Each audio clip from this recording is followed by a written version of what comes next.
हर हर महादेव।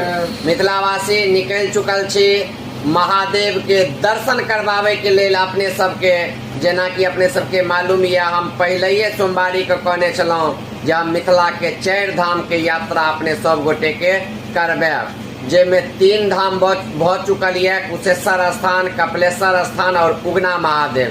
मिथिला के 4म धरोहर 4म धर्म स्थल के अपने सबके दर्शन करवावे के लेल निकल चुकल छी। एखन रात में सुबह में अपने सबके मिथिला के ओहि धरोहर से दर्शन करवाएब जे अपने मिथिले में छै और आदि काल से छै, साक्षात महादेव छै। तो हमरा संगे हमर कैमरामैन विक्की रॉक जी और आशुतोष राणा जी छैथ और तीनों गोटे निकल चुकल हन, बाकी और आगू दोस्त सब सेहो छैथ जे संग हेता। तो अपने सब इंतजार करू आ काल जोरदार वीडियो है। सब आदमी लिखू कमेंट में हर हर महादेव।